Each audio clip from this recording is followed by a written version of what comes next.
What's up guys, I'm Padre here, and since the previous video about The Witcher 3 was well received and you guys requested more info, I decided to make a second part with all the info I have. Obviously I might forget something, so feel free to add anything in the comments.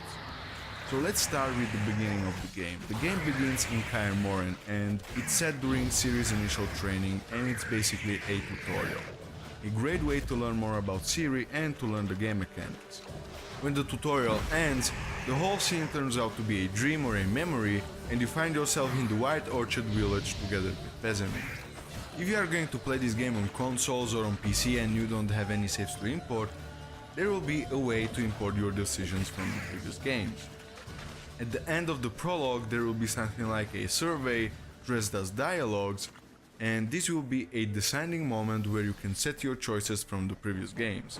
Obviously it's optional, and on the GOG stream the devs said that there will be a character telling your story and you will have to correct him. For example, X amount of time ago Geralt saved the character Y. If it's not true, stop him and you tell him, "No my man, I killed that person." And then the character continues with the story. I have to say, I like it a lot. I just hope that the imported decisions are going to have a bigger impact on the story, because in The Witcher 2 it would make close to no difference. The game's world is not open from the very beginning. Passages to other locations are closed by war blockades, and access to next areas will be unlocked along with your progress of the story, just like in GTA. However, at any given moment you will be able to go back to all the places you explored previously. The atmosphere of The Witcher 3 is closer to the atmosphere of the first game, and that's great. No more quick time events, and that's great to hear. I was pretty mad when The Witcher 2 introduced them, and the Witcher senses are pretty cool. Not only you can track monsters, but you can track humans as well.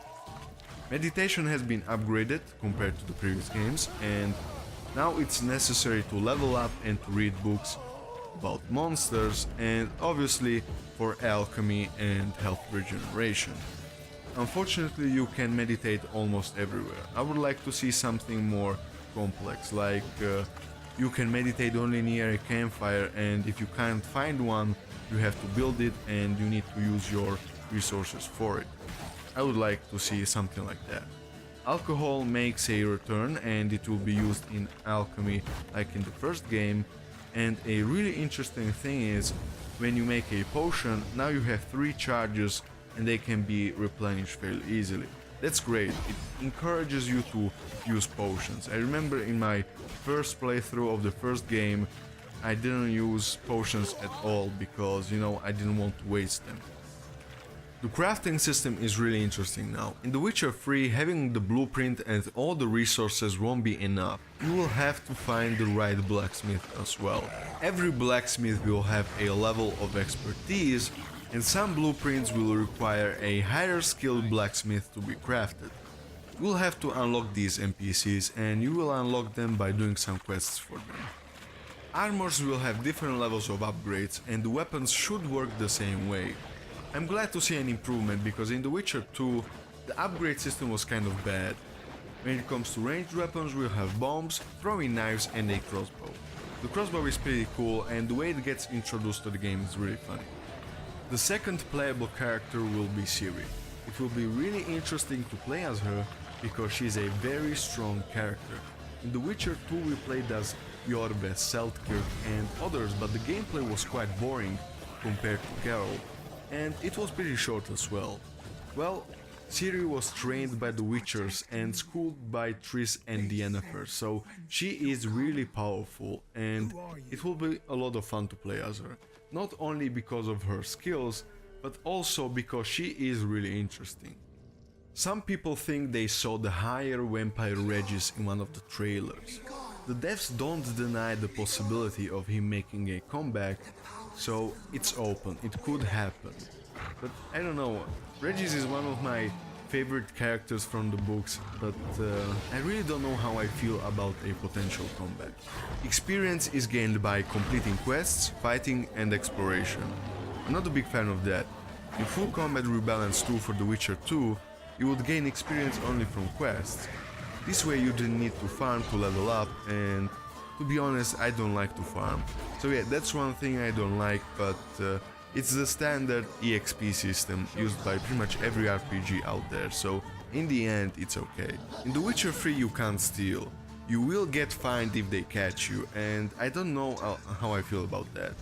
In the previous games I stole everything I could, and you know, I guess it makes sense, but it also means that I will have a lot less loot to work with. Or maybe if I use my stealth skills I could steal everything, but I don't know anything about the stealth mechanics in The Witcher 3. In The Witcher 2 there were a few stealth parts, but they were kind of bad. I mean, a great way to make things different, but the mechanics were bad and old. In terms of graphics, the game looks great. Most of the gameplay shown was played on high settings, and to be honest, I liked it quite a lot. But if you want to max out this game, you'll have to get a beast PC. The recommended requirements are enough to run the game on medium-high at 60 FPS in 1080p, but my guess is it will require at least one 980 to play the game on Ultra at 30 FPS in 1080p without the Uber sampling. They are still working on the optimization, so nothing is set in stone, but still, I don't think the requirements will change that much. On consoles it will run at 30 FPS in 1080p, and obviously the level of detail will be lower compared to the PC version. And I think that's all I know. I'm pretty sure I forgot something, and in that case, feel free to add anything you know in the comments. I'm really hyped for this game and I can't wait to play it, but I might start the series with a little bit of delay. I mean, before I start recording The Witcher 3, I have to record the previous games. There's no way I'm gonna let you watch me play The Witcher 3 without showing you what happens in the first two games and without explaining what happens in the books. So The Witcher 3 comes out in 3 months and a half. The first two games are around 25 hours long each, plus you have to consider that The Witcher 2 has two different paths that change the game completely, so let's say that between The Witcher 1 and The Witcher 2 there are around 60 hours of gameplay. 60 hours means around 150 videos. If I release 2 a day, it will take me 75 days. Basically 2 months and a half. Considering that I need to wait something like a month to get the money to repair my PC, I have just enough time for the release of The Witcher 3. Obviously I need to consider delays and whatnot, so I think I'm gonna start my playthrough of The Witcher 3 something like a week after the official release. It's not a big deal, I'm pretty sure that people will enjoy my playthroughs of the first two games and they will be okay with waiting a few days. So yeah, I hope you guys are hyped for the series just like I am, and yeah, that's everything for this video and I hope you enjoyed. Thank you for watching and I'll see you next time.